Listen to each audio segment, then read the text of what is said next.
Welcome back, everybody. Ready for another deep dive? Always. This time, we're heading back to ancient India. Sounds exciting. Yeah, we're looking at the Gupta era around 320 to 550 CE. We've got tons of historical texts and research, and this era, well, it was a time of incredible innovation. Really? It's often called India's Golden Age.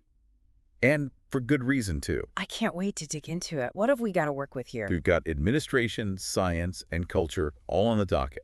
Where should we start? I think to really grasp what made the Gupta era so golden, we should start with how they built such a successful, vast empire. That makes sense. The Guptas, they were amazing administrators, but their approach, it was quite different from those who came before them. Yeah, I'm looking at these sources, and it seems like less iron fist and more, collaboration. Exactly. You hit the nail on the head. See, the Mauryan Empire before them, it was super centralized. The Guptas, though, they understood something. They knew they had to balance central power with, giving the regions autonomy. Right, I see. So what they did was they brought local lords into their administrative structure, made them partners, basically. So instead of trying to micromanage every little village and town, they delegated and built alliances. Exactly. Was that a common strategy back then? Well, it was brilliant. It created stability and loyalty. Imagine trying to rule such a huge empire without the support of local leaders. Impossible. Yeah, I can see that. In fact, the sources show cities and guilds under the Guptas, they had a good deal of self-governance. Interesting. This decentralized approach had a huge impact. Even later, South Indian kingdoms were influenced by it. Smart. It's almost a lesson in leadership, isn't it? Strength through flexibility. Absolutely. Yeah. It shows the importance of working with existing power structures, not just forcing a single approach on everyone. Totally. Okay, so we've got the Guptas being masterminds in administration, but these sources also point to some big advances in science and math during their reign. Oh, definitely. Let's get into that. This is where it gets really fascinating. The Guptas, they created an atmosphere that encouraged intellectual inquiry. And that led to some remarkable breakthroughs, especially in math. Okay, I'm seeing something here about the concept of zero. Are we talking about zero? Like, were the Guptas really using zero? That seems, I don't know, ahead of its time, right? They were. Mathematicians back then, they were working with the decimal place value system, and they totally got the concept of zero, centuries before it became widely used elsewhere. Wow, that's mind-blowing. No wonder this era is seen as a golden age. They weren't just running an empire. They were pushing the boundaries of knowledge. Did this actually have real-world applications, though? Oh, absolutely. This wasn't just some theoretical idea. Using zero, it really impacted astronomy and engineering during the Gupta period. It made calculations and measurements more accurate, and that paved the way for all sorts of new discoveries. So we can actually trace the impact of this one concept, zero, all the way to the present day. For sure. The decimal system and its use of zero, it's the foundation of modern math, and by extension, a lot of our scientific and technological progress. That's incredible. It makes you think about how connected we are to the past. I mean, here we are in the 21st century, and we're still using a math system that has its roots in ancient India. It just goes to show the lasting legacy of the Gupta era. Their contributions to mathematics alone secure their place in history. Okay, so we've talked administration and science, but any golden age needs a flourishing of arts and culture, right? Of course. And the Guptas, it seems they had that too.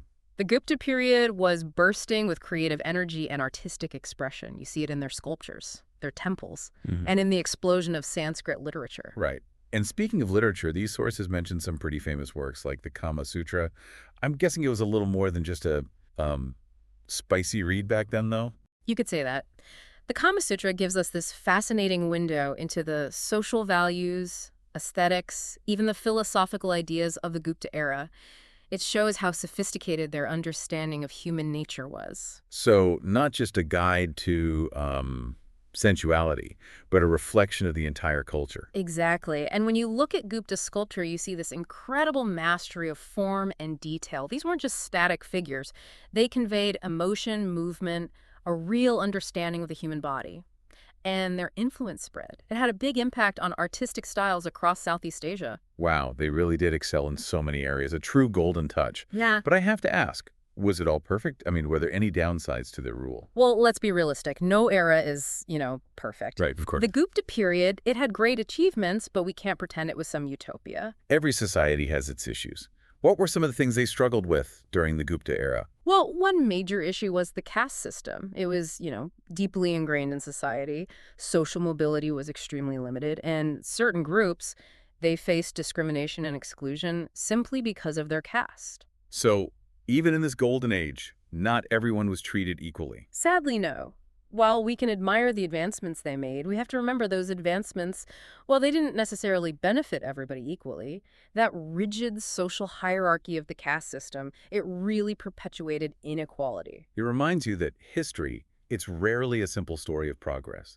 Even in the best of times, there are often underlying issues that need to be addressed. Exactly. And by acknowledging these complexities, well, we get a more complete picture of the past. Celebrate the good, but recognize the not so good. It's like looking at a beautiful tapestry. You can admire the design, the craftsmanship, but you also have to see those threads that might be, fraying at the edges. Perfect analogy. And speaking of flaying edges, even golden ages, they don't last forever. Eventually, the Gupta Empire, it faced its own set of challenges. Challenges that ultimately led to its decline. Yeah, from these sources, it looks like a combination of internal and external pressures. Right. Internally, there were power struggles, succession disputes, and central authority, it gradually weakened. As an empire expands, it becomes harder to keep control over everything. And then you had external threats, too, like the invasions of the Hunas. The Hunas, who are they? I haven't seen much about them in these texts. The Hunas, they were a nomadic group. They put a lot of pressure on the Guptas' northwestern borders. They were tough to fight off. And the Guptas, they struggled to repel their advances. It's interesting, though, other empires around this time, like the Romans, they were dealing with similar nomadic groups, too. It seems like a recurring theme in history, doesn't it? Empires versus nomads. Makes you wonder if that kind of pressure is just inevitable for any large empire. As resources get stretched and internal divisions pop up, it creates weaknesses that outsiders can exploit. You've got it. And for the Guptas, those pressures, they eventually led to the empire fragmenting. But their political power fading, it didn't mean their legacy disappeared. So their influence, it continued even after their empire crumbled.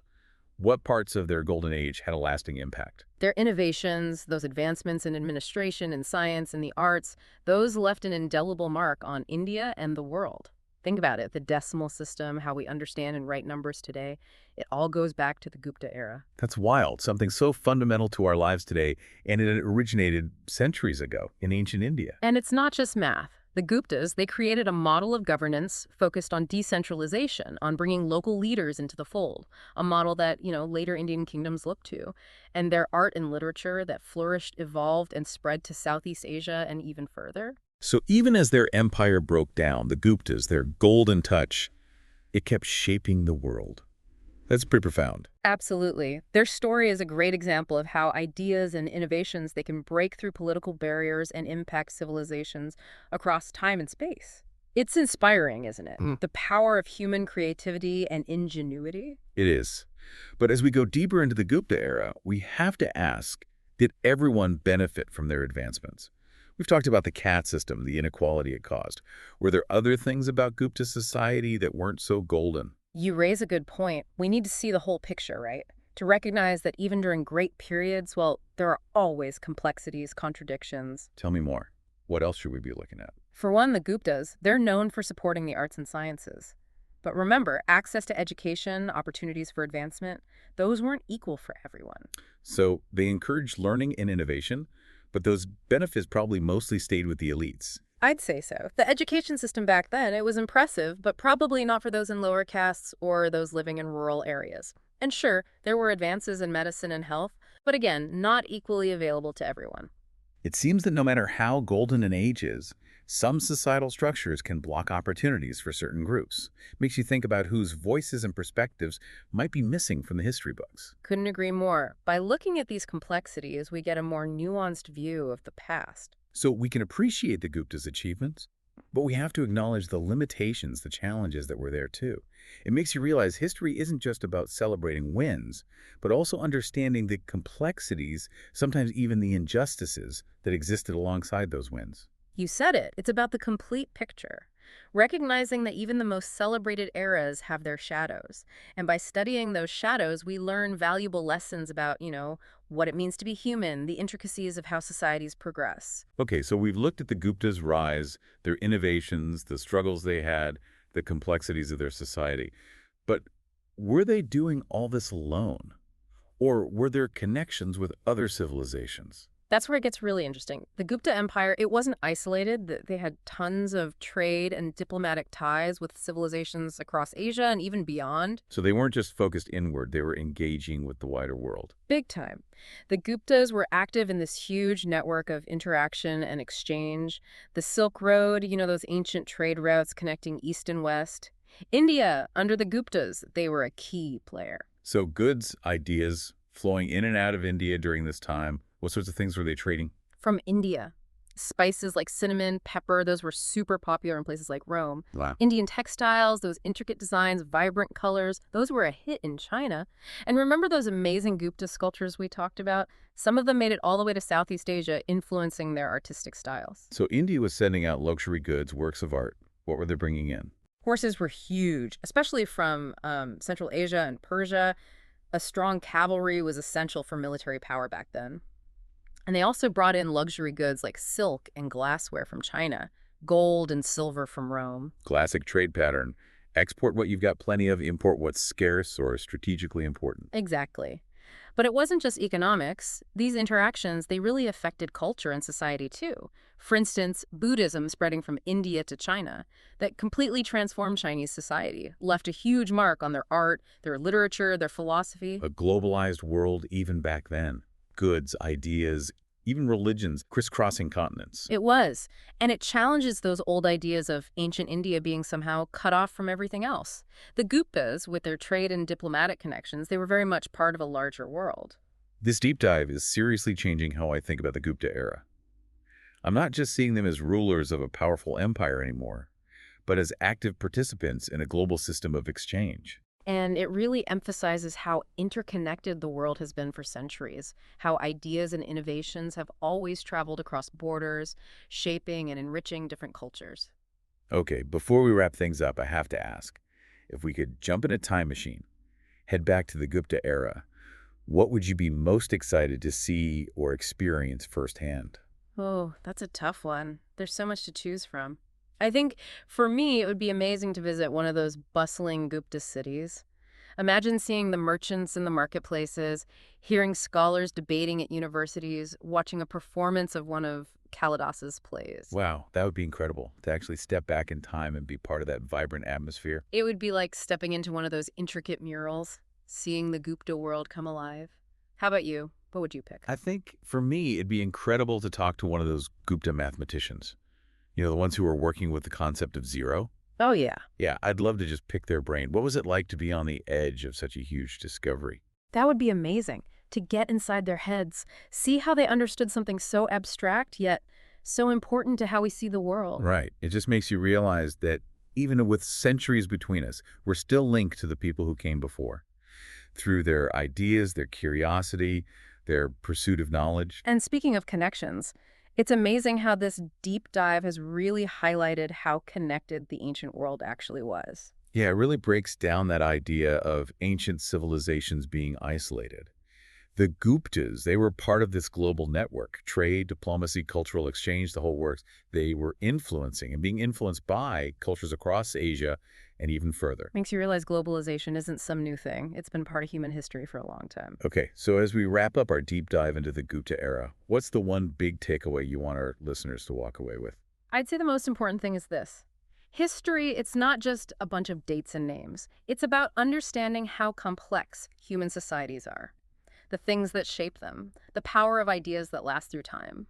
It's about connecting the past, the present, and the future, seeing how what people did before us still affects us today. And recognizing that even in periods of great achievement, like with the Guptas, there are always complexities, challenges, areas where societies fall short.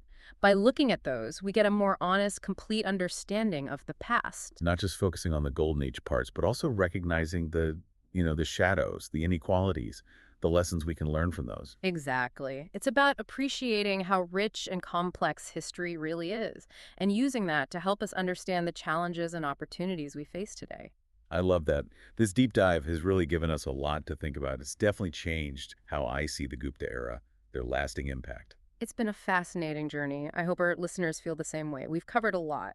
The Guptas' rise to power, their innovations in administration, their scientific and mathematical breakthroughs, that amazing flourishing of arts and culture during their reign. We also looked at what they struggled with, those internal and external pressures.